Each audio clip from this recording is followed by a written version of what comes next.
For most of human history, scarcity defined everything. How we work, how we build, how we find purpose. But what happens when AI and automation start making intelligence, labor, and even creativity virtually unlimited? Tonight, we're asking a question no generation has ever had to face. Not how do we survive scarcity, but how do we survive abundance? And what happens to meaning when struggle disappears? Let's get into it. Welcome to The Rundown.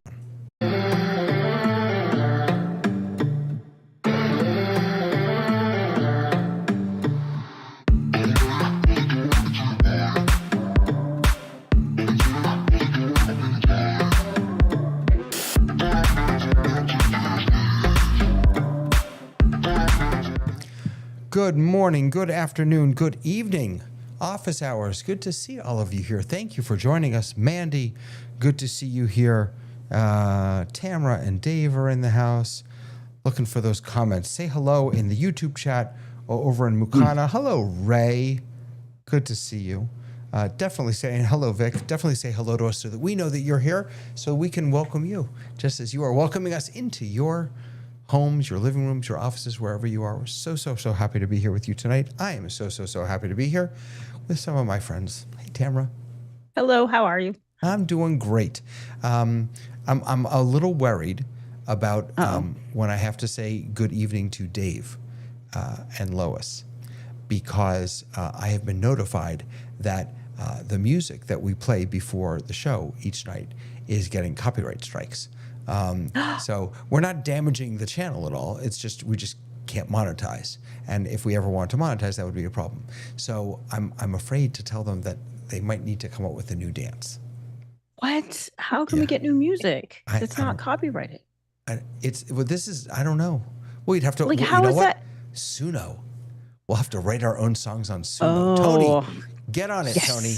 I need you to write me a song on Suno. Oh, I think I will work on that. I haven't played with Suno in a minute, so that's right up my alley. And I actually have this. I have the same issue with Conversation with Tony Mobley. We're not able to monetize because of the music we're playing. You know what's so funny about monetization, about this copyright? So I have a bunch of albums out of Jewish music. I can't even use my own music on YouTube. I get copyright strikes for my own music because it's distributed through a third party that owns the rights to it, and so I get in trouble when I play my own stuff.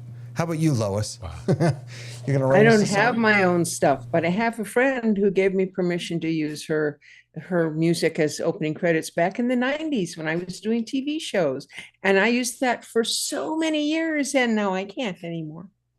Yeah. They really have been, I didn't mean for this to be like the topic, but I was thinking about it because I see you dancing and I feel badly because I got that note saying that I'm getting office hours in trouble. It's all Dave's fault. That's the problem. Wait, I can't hear you, Dave. What happened? Wait, you're on. That's because I'm muted and that, technology. Yeah, it's my fault that I have everybody involved in dancing before the show. I always thought it was you made this with artificial intelligence. You do everything else with it. No, I thought this was your composition. So if Tony is going to do one, I want to request that in your structure you put in a 6-string national that plays with it. So Oh, I'll speak to Tony about that. No, this is actually an audio clip from Canva, to be honest with you. Oh, okay. So and I didn't realize that there Canva might be a copyright was in going use. It was going to get. Again, we're not getting dinged for it. We're not getting in trouble. It's just. And this isn't like somebody who covered the Olympics and then declared they had the copyright in Peru or something, is it? I don't think so. No.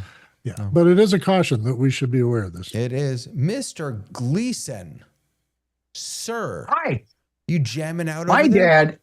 My dad had 2 spoons. Well, yes. I was bringing it, brother. I was bringing it with the spoons because I thought we got a community here. Engage is the tactic of interaction. Let's bring it on.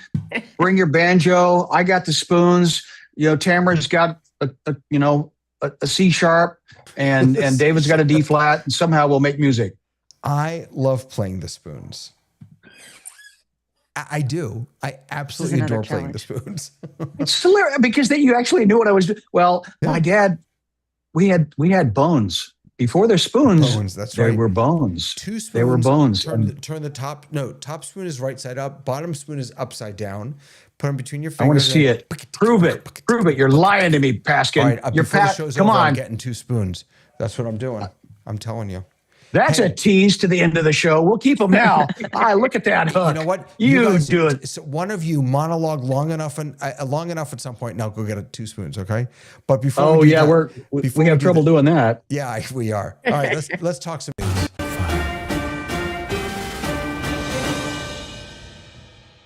Maybe that's what's getting us the copyright strike. That bum ba-dum. I don't know. That could. Yeah, maybe. All right, let's get after it, into it. Boy, this was an important week legally for OpenAI. For those of you who don't know, Elon Musk was suing OpenAI and Sam Altman, claiming that when he invested, he did not know that they were going to go and be a for-profit company, and therefore they did him wrong, and Sam Altman should have to step down. They should have to revert to just a nonprofit company, and so on and so forth. So they essentially are arguing that they breached their duty to OpenAI's original nonprofit mission. Well, after just an hour, I think, 2 hours, the jury dismissed every single claim. The jury said, you filed too late. This is just filed too late because they didn't actually rule on the case itself. It was a technicality. They said you filed it too late. Statute of limitations ran out, and go away. And of course, he's going to appeal, but I don't know. I mean, I wonder what this says about these companies. One of the things that came out in the trial was that XAI, oh goodness, what is it called? There's a technical name for it, but basically used OpenAI, trained on OpenAI, and of course OpenAI trained on other things. So there's a lot of gunslinging and sort of blame game going around and accusations, but I don't know. All these companies are a little slimy to me. They all sort of live off of one another. Incidentally, and us, they live off us. The book that I'm reading right now is Empire of AI: Dreams and Nightmares in Sam Altman's OpenAI by Karen Howe.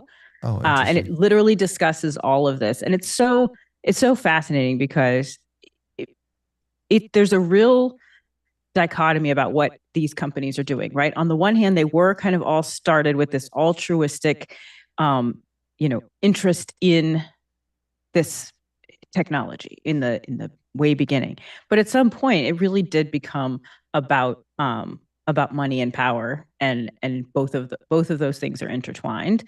And it's very hard to say, well, this guy's better than this guy, because we like to say that well, the Anthropic people are better than. When money's involved, there is one goal. There's only one goal, and that should be their goal. But it is not about humanity, and it is not about any of these things. And so it almost sounds comical when you go, well, Elon Musk, who's not about money in any way, is feeling very altruistic, that his altruistic endeavor, which it was in the time that he started it, that's a legit thing, supposedly, is I'll say, right? Allegedly. Feels like it's just a big tax write-off that then couldn't be a tax write-off, right?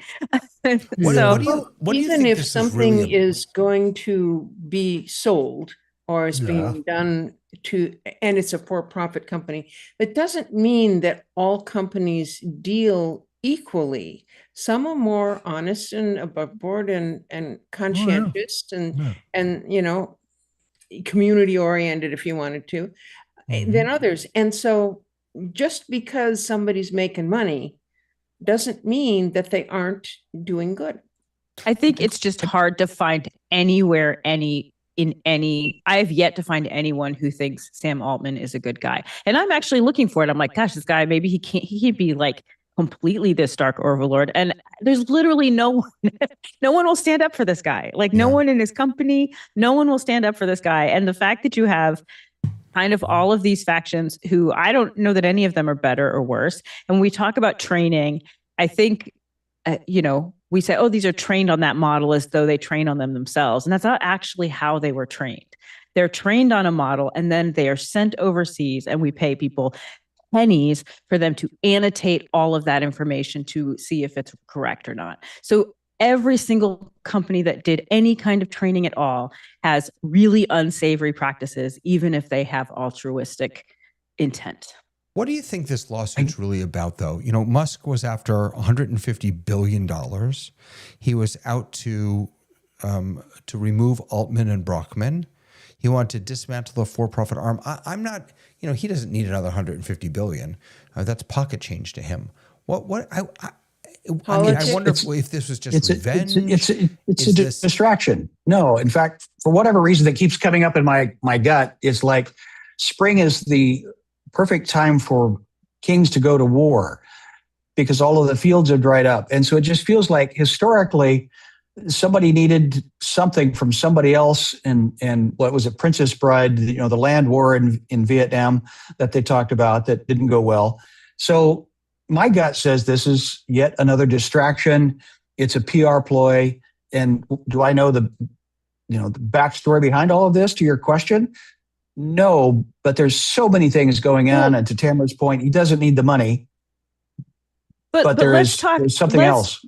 Let's pull out, because I have personal feelings about all of these players from various different things that they've done. But let's just pull it down to its base. Like, let's pull any emotion out of it and really just go back to the fact that this company, OpenAI, was started by these three. They put money in, they all equally put money in as a nonprofit. So if you're putting money into a nonprofit, then one of the benefits that you get back from that is a huge tax write-off. And they were a nonprofit. Everyone agreed that they were going to be a nonprofit until they kind of ran out of money opportunities. So going for profit allowed them to bring in extra money that people would invest outside of the company, and also allowed them to then attract higher profile people to come and work there. So that's where they came to a point where they said, okay, Sam Altman was like, we can't find any more money. We have drained every turnip of people who are going to write us a check as a nonprofit. Now we have to go and find money somewhere. And I think part of it is that it was done in a way where no one was in agreement with it. Those deals were made behind closed doors. And then, Anthropic left. Everybody left because they were like, hey, wait a minute. This doesn't seem to be this isn't what I signed on for. So this lawsuit isn't something that is brand new. This lawsuit happened as soon as that split happened, and it's just getting to the front of our attention now, but it has actually been in for a long time. So there's the not how I feel about it. Those are just kind of the basic building blocks of what happened. What she said. Yep. Dave, go ahead. Or were you pointing? Oh no, I'm just saying hello. Were you pointing to Tamara? I don't want to give Elon Musk any more time than necessary. Fair enough. Fair enough. All right, so then let's not do that. Let's give Google a little more time, because holy moly, Google I/O was this week, and boy, did they have some crazy announcements. Gemini Spark, a 24/7 personal agentic assistant, AI assistant that runs on virtual machines in Google Cloud, that integrates with Docs and Gmail and Sheets. It can organize events, track RSVPs, send reminders. Gemini 3.5 Flash, their latest AI model. Gemini Omni, which is a multimodal. It does music. It'll generate music. It'll generate video. It'll transform photos into video clips. And then the glasses. They came out with, they didn't come out with. They announced they're coming this fall. at least 2 styles they showed us of I think it was was it Gentle Monsters or Hungry Monsters or something? There was, I forget the name of the 2 companies. I think it was Gentle Monster maybe, and Warby Parker, and now these, by the way, don't have screens. They're just bone conduction. You speak to them, but they do have cameras so they can see what they've got. Did anything? And then ask YouTube, which I think is a very interesting thing. I do this all the time. I search for videos to help me learn new things. Now you can actually ask in conversational English what you're looking for, and it will bring up not just the video, it'll bring up the clip from the video if it's bookmarked, or perhaps it can use a transcript. They announced Universal Cart, an AI shopping tool, and then they lowered their prices. There's a new Ultra plan for $100 a month. I don't know. Should we all switch over to $100 Android? a month is better than $200 a It month is. with, It is. Should we all switch over to Android? I think it just speaks to the fact that I don't even think it's going to necessarily need to be Android, because I think that in the way that Gmail is universal, I think that is what Gemini is going to end up being. And right now we physically choose where we're going to go, and we, interact very deliberately in a text box and a chat box. And I think that this is showing really the reach and scope that Google has that is very different from the other companies. They also talked about, I wonder if, I don't think I have it yet. Let me check. I'm just pulling it up.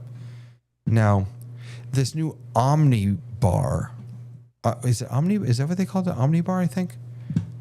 This is where I get to jump in and say this is going to make project management as a skill disappear. So Yeah.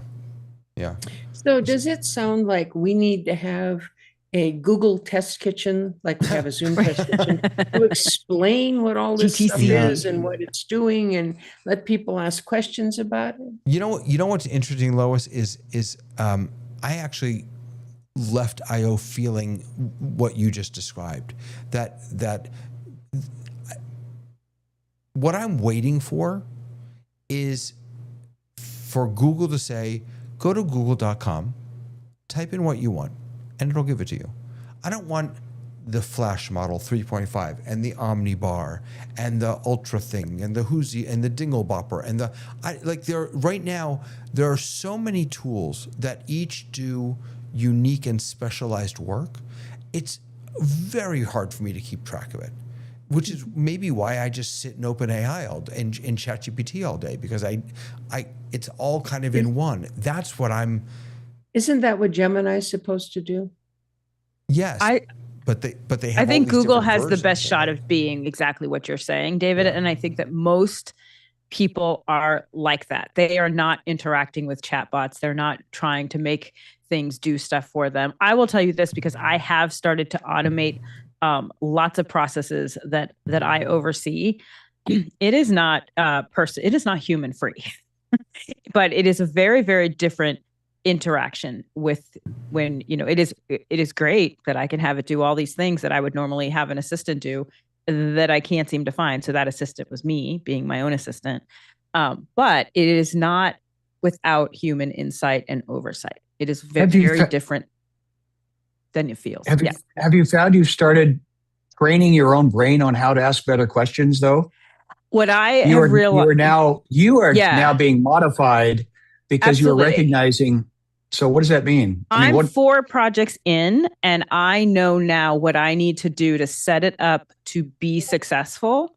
And 6 months later. But that is exactly what I do with my team, right? I go into any show and go, what does this team need to be successful, and how do I set them up to be successful? That's exactly what you have to do when you're creating a system within any of the AIs. So effectively, you're making life better. Now, you are not hiring an assistant, so you're an evil producer in that way. I wasn't going to hire an assistant anyway. No one's losing money. It was always me. It was always me. I'm sorry, but I have like a group of PAs that come in every single quarter. I get 50 of them. And we dwindle down very, very quickly to 6. I have people who literally tell me we don't work nights and weekends. Honey, you actually chose wrong if you were a theater major, because we only work nights and weekends. We also do holidays. So I'm not taking any money away from anybody, but I am literally doing the job now that I used to have 2 or 3 people do. One person is doing it, and I'm doing very little of it now. My job is to set it up in the beginning, and I'm now one step away from just moving to agentic AI. Okay, so time quality of money, the things that everything requires. So what thing have you removed to get the quality? Is the quality higher? Listen, is time less? I'm going to say this as someone who was the assistant who everyone came to because I knew all the stuff. I was that assistant who knew everything. There's no way I could do what this does, because literally I will have it on its own computer and I'll say, hey, is this person in our database? And it'll be like, no, Tamara, and then I go send them this link. And the next day I say, could you give me a list of all the people that I have to update? And they're like, here you go. Oh, also, you didn't ask for this, but I found this little flag that I thought I'd give to you. And would you like a massage and a pedicure? I can go get a massage and a pedicure. I send it an email and say, hey, will you handle this for me? And then I go get a massage and a pedicure. So it's doing its thing. Our main topic today is about massages and pedicures, so we're going to get to that. But I just want to point out in the chat that there's a little religious war going on in the chat right now about browsers, which of course Dave started. I mean, it's because he uses 4 browsers for different things. One of the interesting things is that there is, for example, there's a ChatGPT Chrome plugin that I was eager to try, but I don't use Chrome because everyone tells me that it's a memory hog, and I'm terrified of that. So wait a second, just calm down, Dave. So I was using Arc at the time instead, which is a Chromium browser. The plugin didn't work there. And one of the things that I think we need to be concerned about is, you said, Tamara, that a lot of the stuff is going to come to Google because we're all in Gmail. If we have to be locked into a particular browser, that's going to be a problem. But here's the thing: you're not locked into a particular browser to use Gmail. If I want to use these tools, it's worrisome. You don't think that they'll be linked? For example, so Google, David, you're saying that if you want to use Google tools, you have to use Google tools. I mean, it doesn't make sense to say I want the things from Google, but I don't want to use Google. You got to be careful here. Okay. You got to be careful here that the ChatGPT plugin may not fit what goes on behind the scenes. Don't come on this show, Lois, and make sense. Yeah. Don't do that. Come on now. Anarchy, chaos. Quit pointing out the obvious. Yeah, don't point out the obvious. Here's what the obvious actually is. Google, like everything in the past, used to have to use only Microsoft. You can get Microsoft anywhere now. You can use Gmail anywhere. Google really cares about you, Dave. They want you to be in their universe. And if you don't think they're going to find a way to put themselves on every single browser, if it means that they're going to get you into their universe, they'll do it. They'll wrap it into your email that you already have and that you're already using. And also, like, if you use Google Workspace, it totally makes sense to use Gemini. I have a Google Workspace, a business workspace, and Gemini inside of that is amazing.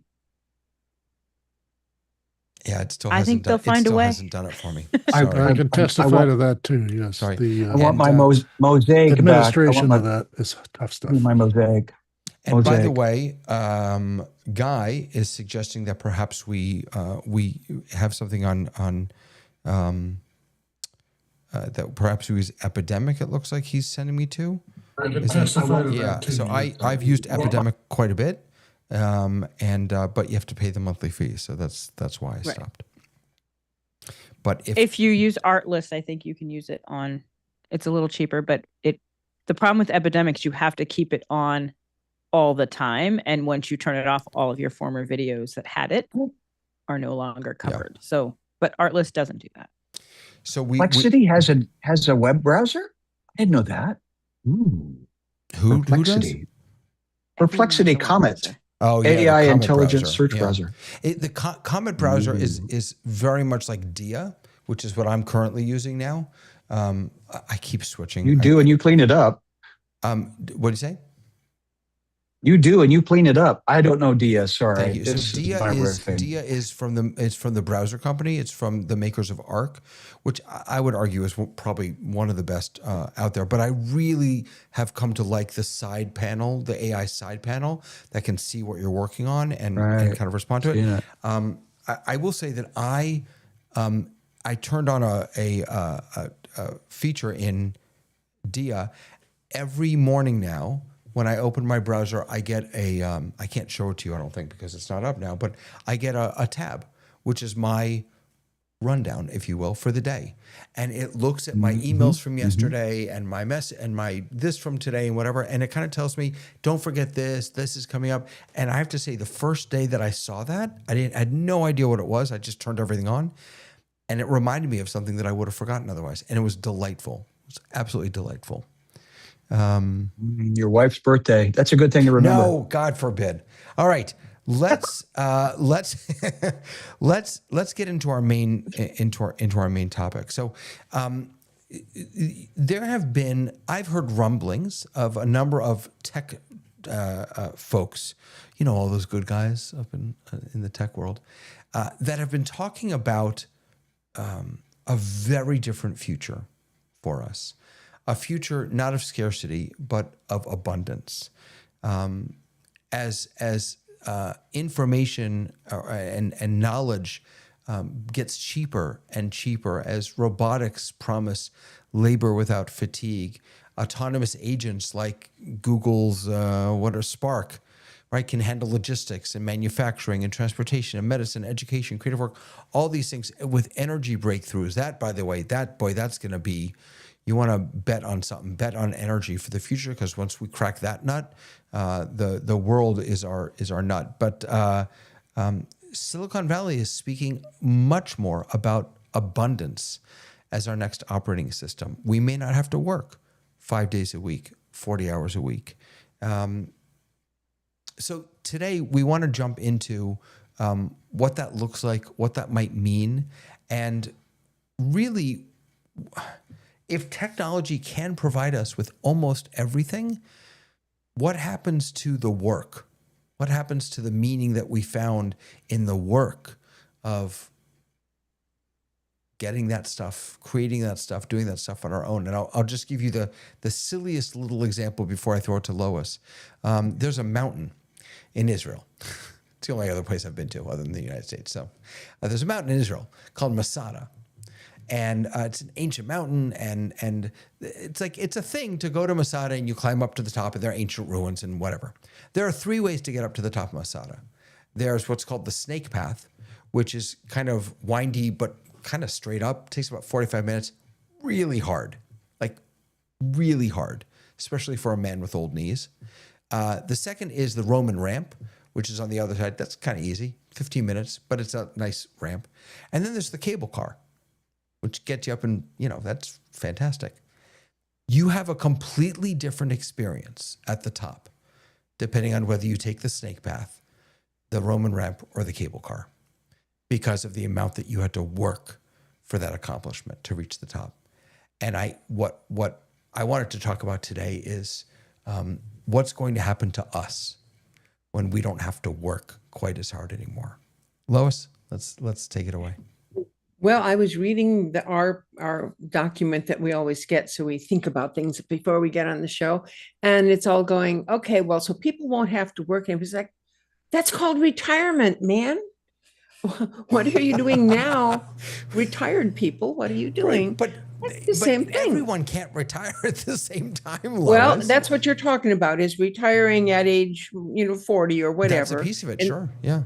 And so if everyone's retired, then what are they doing? What are you all out there who are retired doing with your life? But wait, now, can I just push back? I know that I'm still doing stuff. I'm not working for pay, but I'm still doing stuff. But let me push back just a minute, and then please continue. And that is that this, when you retire, Look, I haven't done it yet, so I don't really know. But I'm guessing, I'm hoping that when I retire, it will be because I worked hard, I accomplished something, and now I'm gonna, go be with my family or go sit on a boat or do whatever. That's not what I'm talking about here. That's not what a world of abundance is. A world of abundance says you don't get to do that hard work because a robot's doing it for you. You don't get to make those accomplishments because we don't need those anymore because AI is able to just generate that for you. So I think it's a little different than retirement. It is definitely a little different. However, even if you're not doing the hard work and getting paid, and that's the key thing. That's the difference between working and having an avocation or having a hobby or doing something just because it'll help the community or whatever. Being a volunteer to deliver Meals on Wheels. Those are all things that you could do and can do if you're not working. So when you say that you won't have to work, I think what I hear you trying to say is that you won't be allowed to work, that someone else will be delivering Meals on Wheels and you won't because you're a human. And I don't think that's quite going to happen. Well, let me take a different take here, because what we're talking about, this abundance that is being speculated on, we've done that in the past. In ancient history, we had slaves, and that made it possible for a leisure class to exist and for a labor class to exist. And that is pretty much the future they're describing. And those who have slaves will have abundance and they will have prosperity. And those who are slaves will have the means to just stay a slave. And I don't say that AI will make us all slaves. That's not what I'm getting at. What I'm getting at is, as David says, what is it doing to us that we would accept in the past and for a long time in human civilization? The subjugation of another person was the way to wealth and the way to power and social control. So we don't have that today because, and as I'm going to quote other people, paraphrase other people, I can't quote them directly, the Industrial Revolution brought about this disparity between why do we have slaves if the work is getting so much easier through mechanization, and suddenly the morality of it stepped forward and said, we really shouldn't do this to other people, and it stopped. It stopped over a long period of time, but it stopped. Now, there's still slavery going on in the marginal fringes of our other societies, less fortunate societies. But at the same time, what we're looking at here is enslaving ourselves to a process of deciding who gets to do stuff and who gets to not do it and just do the politics of it. Well, I was going to say something about meaning and purpose and the reason for living. And then David said in his lovely Canadian way, process, and it really just threw me off altogether. So the opportunity we have to have meaning, Lois, to your point, you use the term retirement. That's within a system of you do this and then you do that. And then the 401ks came in to help you support that system. But historically, what does survival look like? We'd have to go out and hunt the food down, grow the grain, and then somebody else started doing that for us more efficiently. And then somebody else, took those three people and hired them, and then it got bigger and grander. And then the processed foods, now we can ship things even further away. And I'm eating apples from last year. I'm looking at that Yakima Valley across the mountains from me, and they said, no, those apples haven't grown this year yet. You're eating last year's apples. They taste okay, but the challenge of, I guess where the punchline I'm going to go is, I just talked to a gentleman that I've known for 30 years in the industry of broadcast media. He sells the gear. He said he hired a 24-year-old, and he said, I just hired this gentleman, and he said, it is so hard to get work now. And I'm thinking, meaning and purpose for a 24-year-old that has his degree and he can't get a job? that is not a future that I want to look into. Well, and I've been underemployed since October of 2024 because my industry disappeared. I went out with this week trying, talking, doing all the networking things. And I think one person I talked to was employed in my industry. So I think that's happening now. One of the things I was thinking about when we started thinking about this abundance, we're talking about it. I'm hearing all these conversations about it as though it were kind of a new thing. I kind of went a more close in our timeline, Dave, because I was thinking about other technologies that have literally changed how we interact with the world. The TV dinner was made in 1953 and the microwave. And now we have a generation of kids who are coming out into the world where they don't have to wait for dinner. They can just drive through anywhere. We have an impatience for things. And you see it kind of everywhere. Like I was at the stoplight the other day and I was looking across the way and there were other people at the stoplight and the car behind the front car decided he didn't want to wait to turn right. So he just drove around and turned right, just right around that car that was waiting for the stoplight. And it's things like that where I feel like we have become, we're becoming so impatient about things because things are on our phones, things are easy access, and everything is like here now, whenever you want it, you get it. And that has not been a necessarily positive change in our culture. We're caring for each other less. We're not stopping more. And so when we're talking about this continuing on as like snowballing into something bigger where there's just so much abundance that we won't have to work. I love working. And the idea of not working, I probably won't retire. Like I'm lucky I'm in an industry where we can work forever in that industry. You as a creative love feeling like you have given something to others. I'm sorry, I'm putting words in your mouth. No, but I think that I love the challenge of puzzles. So for me, define work and gratification. What is that? Listen, I chose well because I chose a path that is always changing, always different. There's always a puzzle or something to be solved. It's what I love about technology. It's what I love about AI is it allows us to kind of take real life problems and find unique ways to solve them. So I love the creativity of that. And I get to do that with incredibly creative people. And I get to do it in both, artistic ways, but then also logical ways. So for me, I love that part of it. So it's not necessarily your financial compensation is different than your emotional, physical, psychological. Will never meet what I love about working. There's the conversation. Never ever be the same, and it never has been. It never will be. And Tony brings it home. Well, I don't know about bringing it home, but what I would say is that we're not anywhere near home. I don't think that people actually retire. What I think people do is they transition to a different experience. And what I mean by that is I can use myself as an example. And I'm going to pull in Dr. John Idelson, who I had on last night, one of my guests last night. And one of the things that I said to him last night was that you are failing in retirement.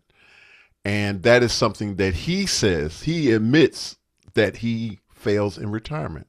And most people, unless they have a health challenge, fail in retirement.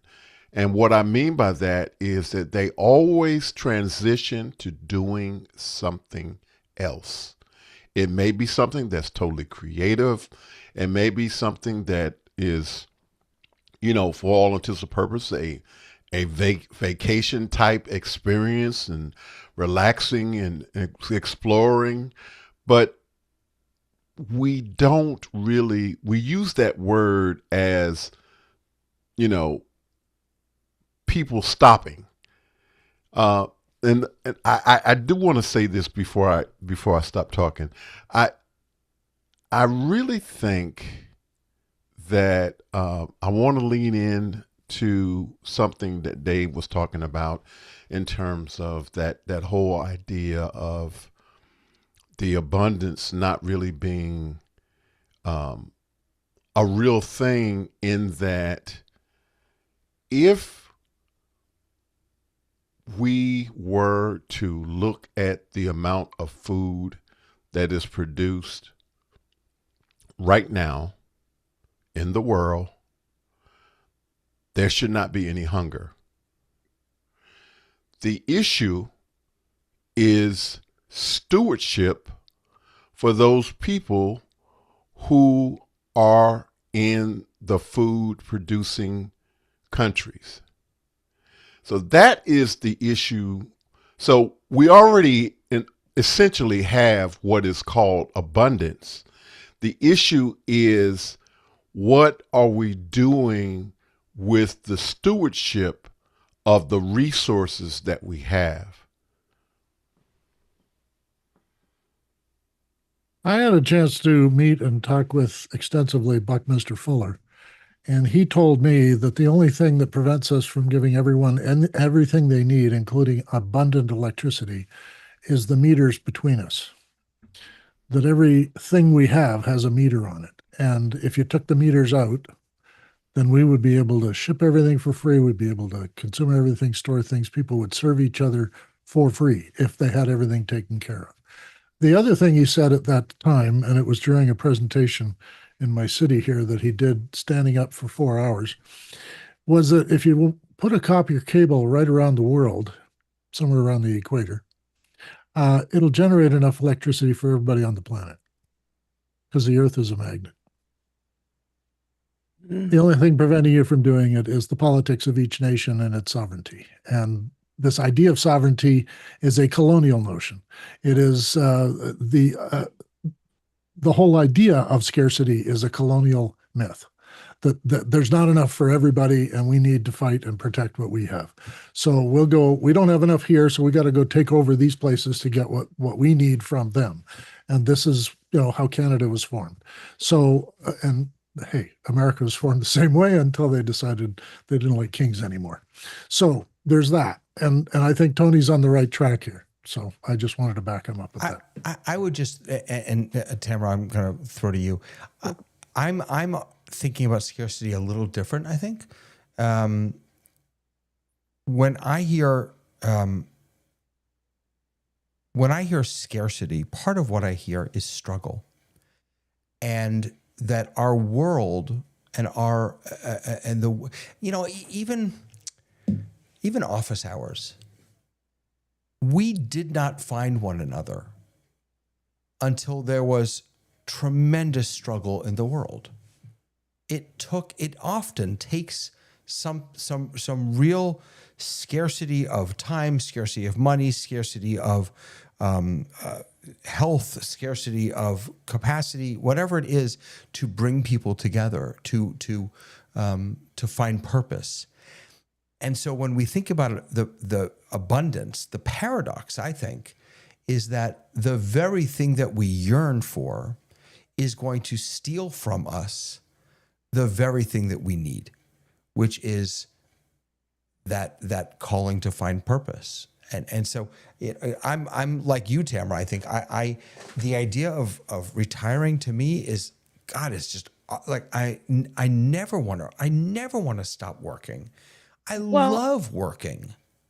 I So think retired is not stop working. But here's the enough. thing. We've been talking about this through our lens. And I think one of the real issues that I struggle with right now is how to support young people coming into the world that I'm in. Because here's the thing. It's such a different perspective. It is completely not like the perspective that we had growing up, where it's like, if you work hard, something will happen, which is, so a lot of times you worked on something and it was the work that gave you the opportunity to fail and succeed. And that became an intrinsic motivation to continue to go forward. So a lot of us who are like, I don't want to stop. I don't want to stop doing this. I'm not retired. I do things even though I'm in retirement. What we're looking at, though, is people who are coming into the world, who have gone through school, who have expectations. They are looking at work very differently. They are looking at it through a lens of money, and time and money is how they're looking at things. So there's a lot of stuff I do for free, which gets me to a paying job.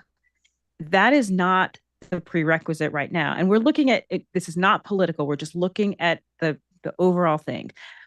We are now saying that certain jobs cannot get funding for college because they don't have a good return on investment. So we're raising generations of kids who are coming up through schools being judged, criticized, and don't take any risks. And they are coming into a time where they're being told you should only be finding jobs that pay a certain amount of money. Those jobs are not available. And in the next 5 to 10 years, the entry level job is not going to be available, but neither will they have the skills to do the higher level jobs. So we really have, when we're talking about this time of abundance, we also are going to be dealing with generations of people coming in who don't have what, listen, everybody on this panel, we see a problem, we're willing to fail 150 times to get to the right answer. And if you're too afraid to do any kind of failing, you never have that feeling. The feeling that we have where we like to work, that is not a feeling that is being nurtured, that people are having, that you have to physically put people in a position of fail. And like at my company, we fail out loud every single day. I'm looking for places to model where I have failed and could have made a different decision, because these kids don't have that. And so the generation behind them, these Gen Alpha kids who are coming in, they're going to graduate at this time of abundance. So to me, I feel like there's a lot of real complexity in this, more than just we'll still work, we'll still get to do things. We have kids who don't have that attitude that we have. I tell my parents, the parents of kids coming to my school all the time, that that getting things right is boring. You get something right, you're done. What's the fun in that? Where's the iteration in that? The discovery, the curiosity in that? Quick spoiler alert before I go to Dave and Lois, that next week our topic is going to be, I forget the exact title, but are we turning against AI?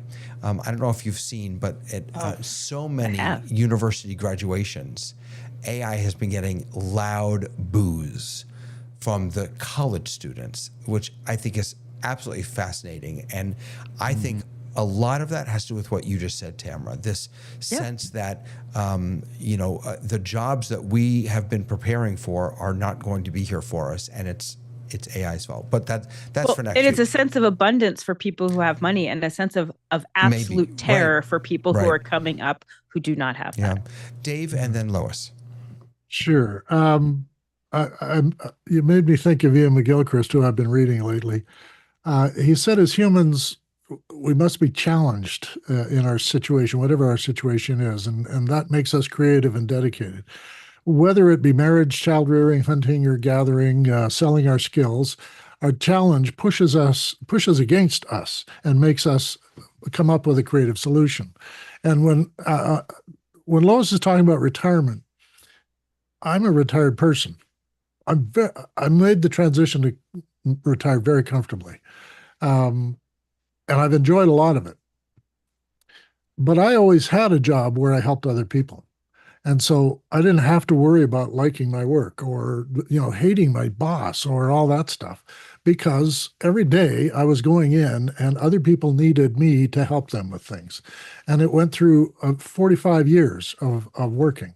So I made the transition quite easily, because now I'm more available to do that with people, because I'm not getting up early in the morning to go downtown and do my thing.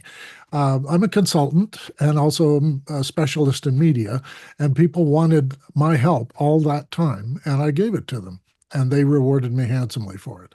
So I think as humans, if we're not challenged, we just go along. And when we talk about working, I'm thinking in my mind, working for somebody else. When we're trying to be creative and all that, we're doing it for us.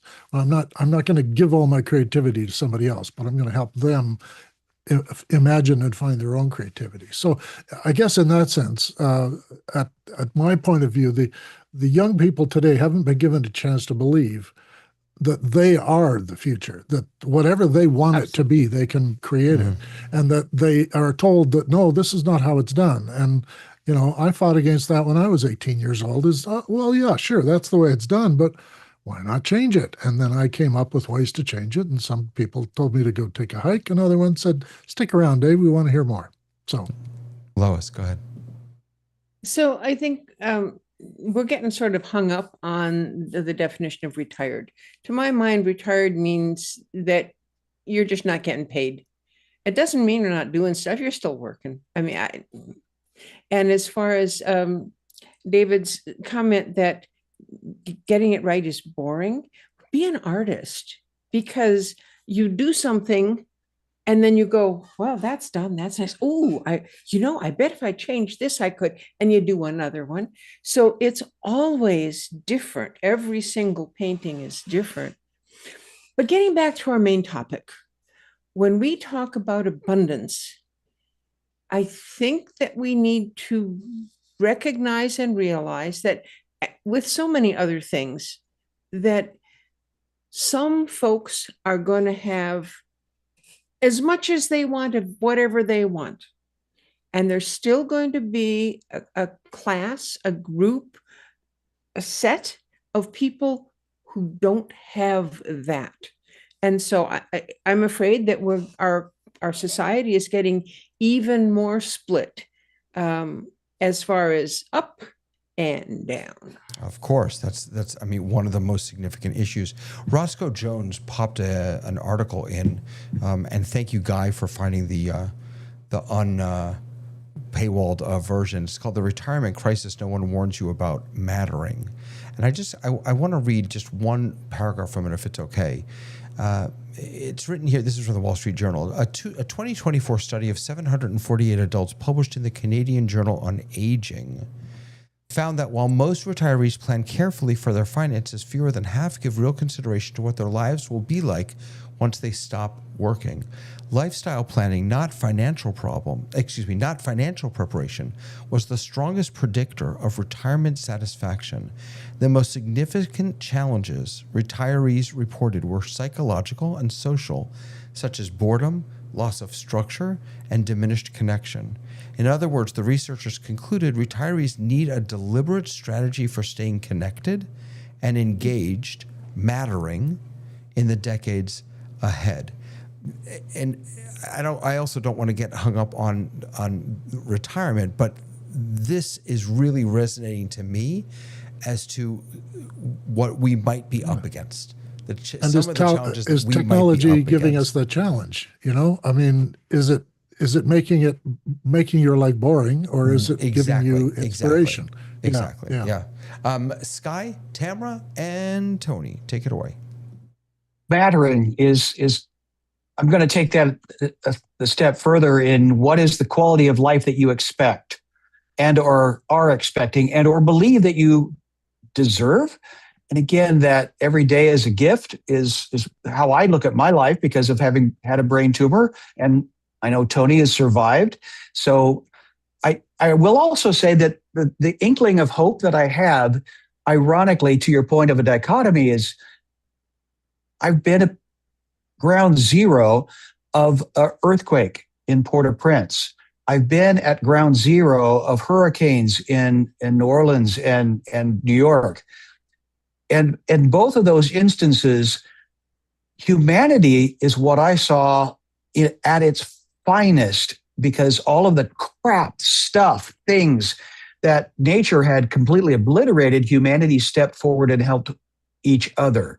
Now, there was still greed, there was still passion, there was still angst and fear, but humanity came through in ways that we don't see because we replace it with the crap, the stuff, the things, the ideologies that people think they want us to believe in.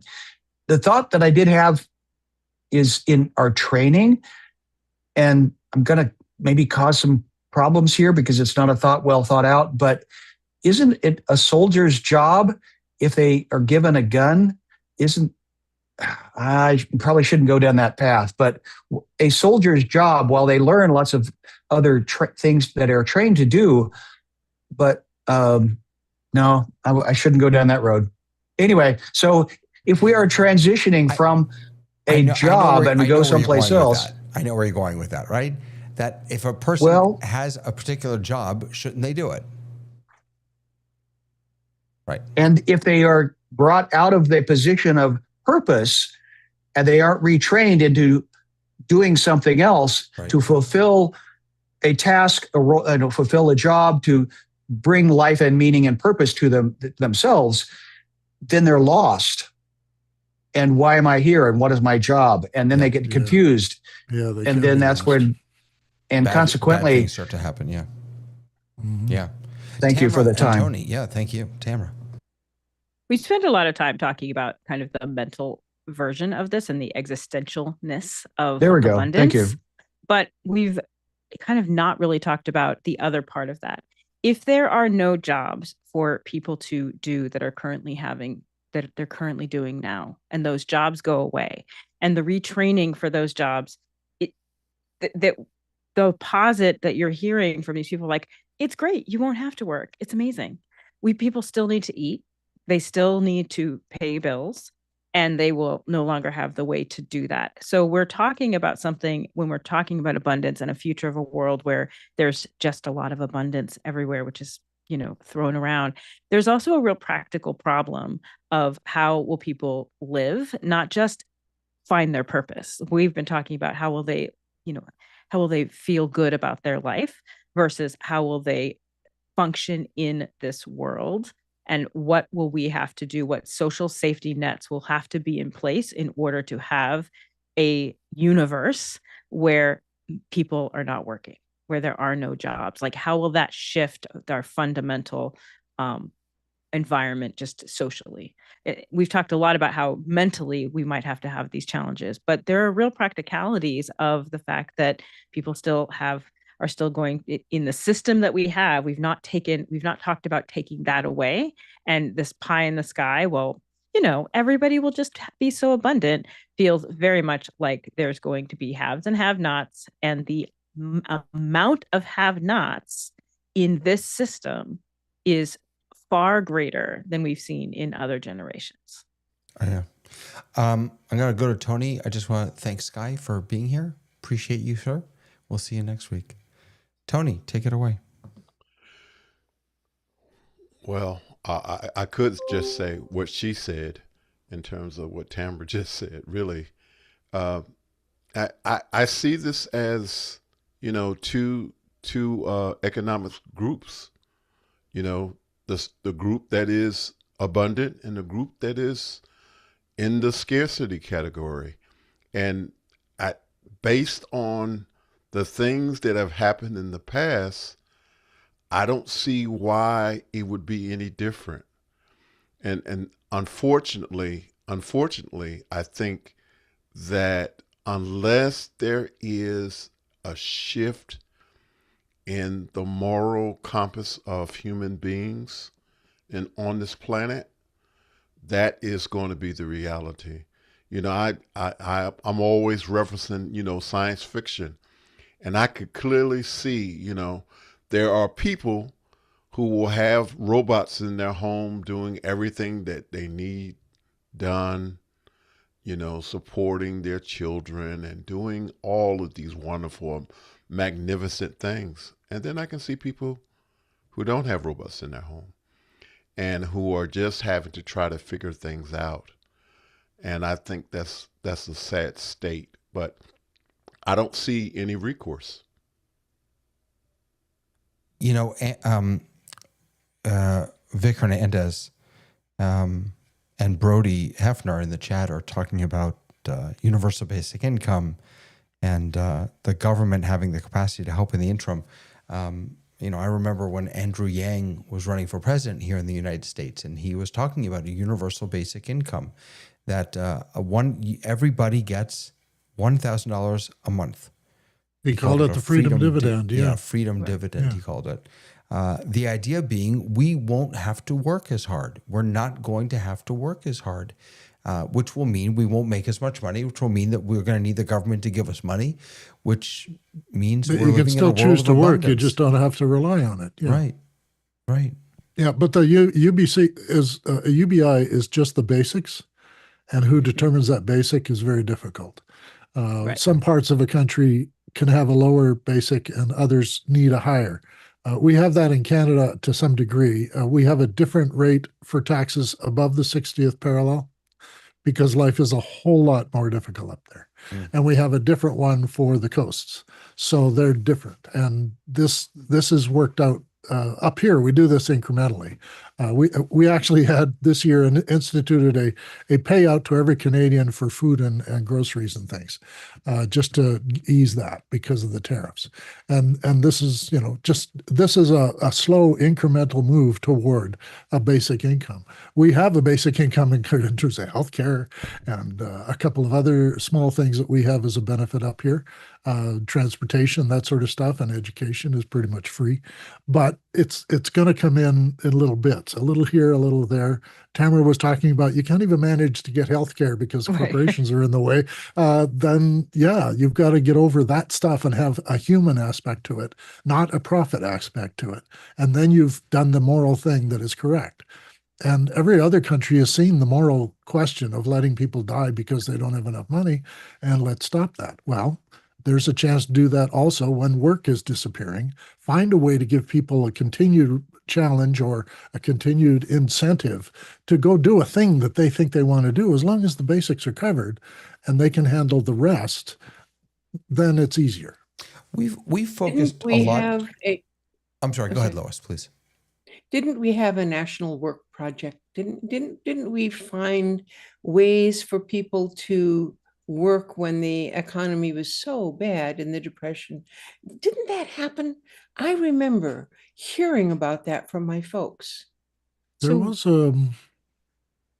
WPA. So the thing is, we can get into the economics of it, but we did have programs that were in place, and the generation of people who benefited most from those programs were also the people who systematically from the 80s forward took those programs away. So is it possible in our worldview to have those kind of programs? Yes. But I think it comes down to the thing that Tony says every week that we all kind of agree on every week, is that we all have to double down on humanity. We have to double down on making it important to say that someone else's life that is not my own is actually of value and of equal or more value to mine. And if we're not doing that, then those programs are pie in the sky. They can't happen because there will always be profit margins that get in the way. So when we were talking about how to help someone who has David was reading the article about people retiring and then not being able to do anything because they couldn't find a place that would accept their volunteer work. Well, we can make institutions that do something about that. In our town, we have an educational component where retired people teach what they know to anyone in the community who wants to learn it. And it is not just a drop into the craft center kind of thing. It is an actual structured place, and people get to feel really good about sharing what they know. And other people get to feel really good about learning this stuff that, well, they didn't go to college, but now they can learn about X, Y, or Z. So I think in this group, one of the questions that I would like us to ask is, let's assume that there's going to be this abundance. There's going to be a difference between the haves and the have-nots, which there already is. What can we do to make life better in our culture, our society? I know that I am very proud to be an American when something happens. We have a hurricane, we have a windstorm, we have, collapsing buildings, we have whatever. And Americans just rush in to help. It's so heartening to see. But when we don't have that instance of disaster, we have a sort of slow moving wave of there's going to be a disaster, but you can't quite see it like that. What are we going to do? So that's my question to you out there who are listening. What are you going to do? Can I offer? Are we crisis motivated? Yes. In some ways, sure. Yeah. Yeah, I think so. Yeah, sure. And I would say that, well, we know that, as David said earlier in the conversation, the reason that we are all here is because of COVID, right? Mhm. And so, with that being said, do we really need to have a upending crisis in order for us to be humane to one another? No. I don't really expect an answer to that, but I'm just wondering. Well, your country fought a civil war about that. I'd like to throw out an analogy and maybe this can help us come to a close for this topic. And please forgive me, it's going to be a religious analogy because that's just the language that I speak, but take out all the religious stuff and put in other words. Okay, here it is. So, not just Jews, but religious people believe in a messianic time, right? A better time, a messianic time. And in fact, we work our entire lives to bring about that messianic time.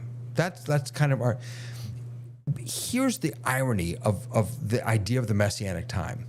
I'm going to work every day for it to come, but I don't really want it to come. Because you know what happens when it comes? I'm out of a job. Like the job of being human. My job as a human being is to work to bring about this better time. When it comes, what the hell am I supposed to do? Mm-hmm. And that sounds a little silly, but it's a genuine, it's an existential crisis. Sounds like retirement. And sounds like retirement. And that's the forced angst. Retirement. That's the angst that I'm feeling here too, that we're going to lose, as the great philosopher Miley Cyrus once said, it's the climb, right? It's not about reaching the top. Right. It's not about the end result. Yeah. It's about the work that we get to do along the way. I look at these robots. There has been, I wonder if it's still running. There was a robot, a live stream of a robot. It was going for hours and days and days and days, like over 100 hours. It was kind of amazing, actually, of this robot working independently, sorting packages, turning them over so they can be scanned properly. It was really interesting. I was boring after 2 seconds, but the concept was interesting. And I'm thinking to myself, and let me just say, I've never had to do that kind of work, so this may sound first world naive. Yeah. You know, there's some menial work that we can still find joy in. Like, I like folding my laundry.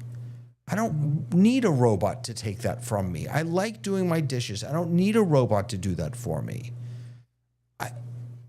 I'm so afraid that abundance is going to bring about boredom. And lack of I think AI is not going to provide for everyone, and the application to our human needs, normal human needs, is infinitesimal. These robots and that doing our laundry.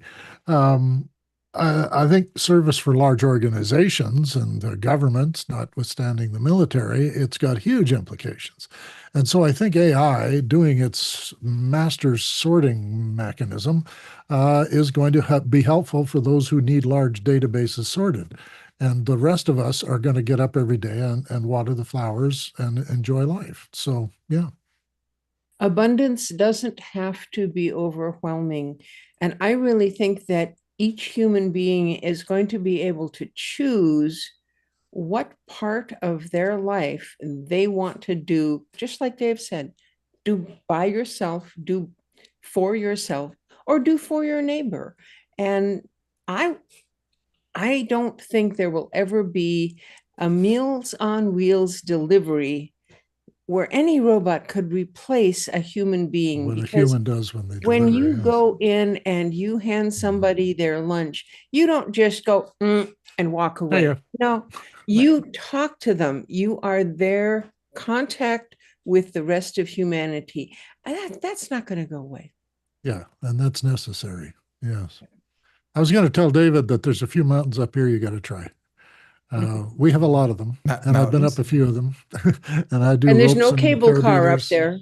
No. There's one or two with cable cars. The big tourist centers, Banff and Jasper, and that have cable cars, and in Vancouver and stuff. But yeah, there's a lot of nice mountains up here to discover your inner self as you struggle to get beyond the tree line. I would actually say to Lois that in the ideal scenario, I would say that it won't go away. Mm-hmm. But the challenge is there going to be someone in a position based on this future that can do that work? That's the concern that I have. I know that I understand very clearly what you're saying. Mm-hmm. And I agree with you that the interaction between humans in a situation like that is powerful, uplifting, and encouraging. Mm-hmm. My concern is that there won't be people in the position to provide or volunteer to do the work. That's the concern. This is not a paid situation. This is definitely a volunteer situation. And that's what I mean. But that's what I mean. That there won't be people that can volunteer to do that. Well, if people getting what they need, their basic needs, then I think there still will be volunteers. But if we continue to raise generations of kids whose drive is not serving others or serving their community, then there will come a time where there aren't people to do those jobs. And so that's what the issue is. We're talking about cultural changes that have happened over the last 40 years that have shifted how people see those jobs. My sister I've got a brother who's a pastor, a sister who's a teacher, and a sister who is a social worker. And people look at my sister who's a social worker and are like, you could do so many other things with your life. So I think that I think that both things are true, that the one thing that AI can't do and won't ever be able to do is be human. Mm-hmm. And it always takes, even when I'm dealing with AI, what it frees me up to do is not do the spreadsheet so I can make creative choices that AI can't make.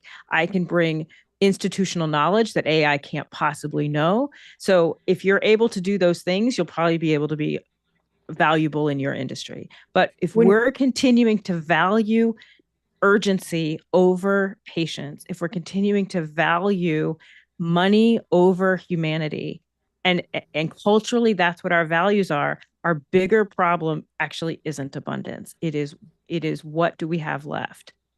So can I say one thing? To thing is that the different people in different places, we're not monolithic.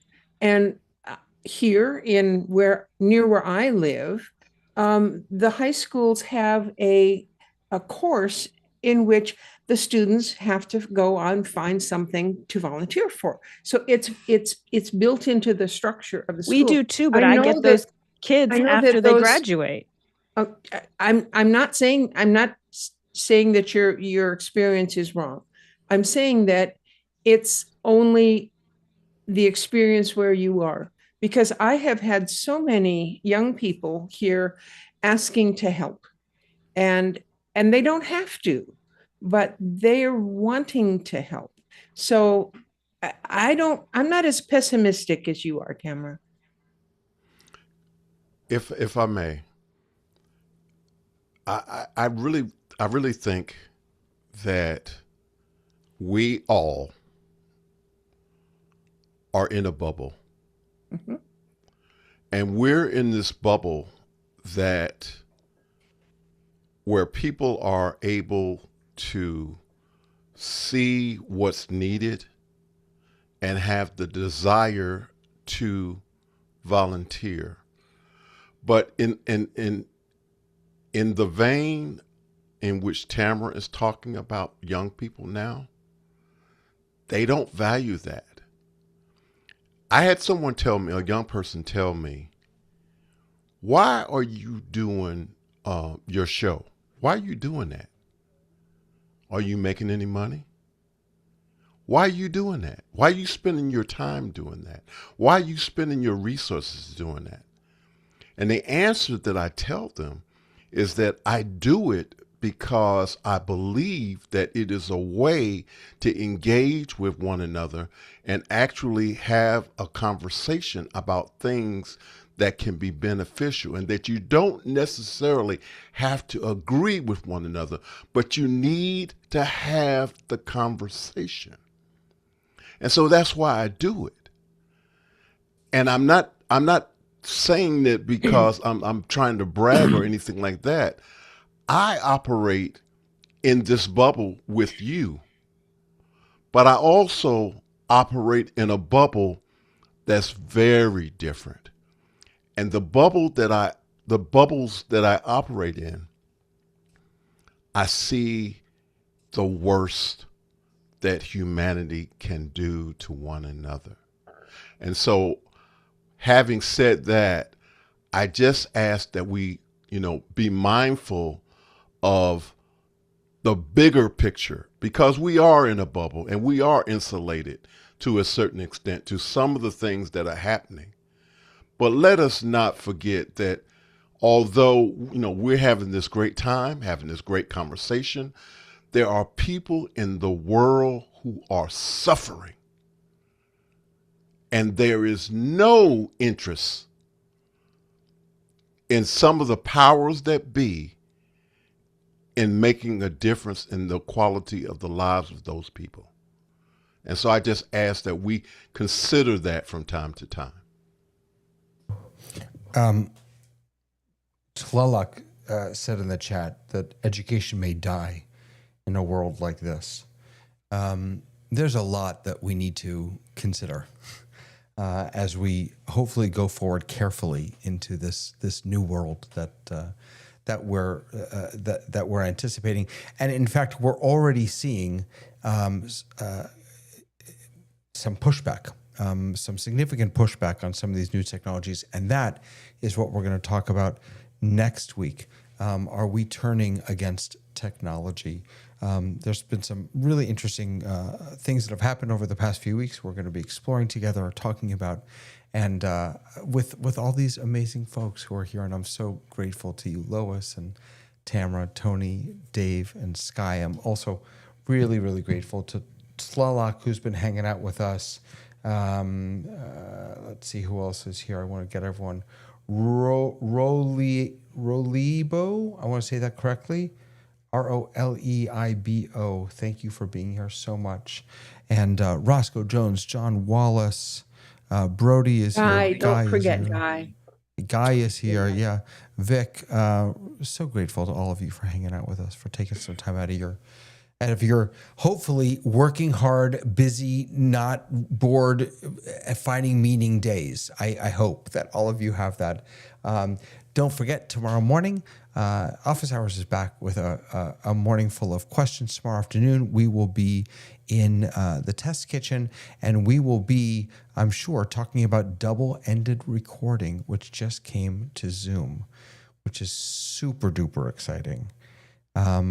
And I'm working on getting a live demo for us, but that won't happen tomorrow, hopefully for the following week. And then we'll be back next Thursday. Wishing you all a wonderful weekend.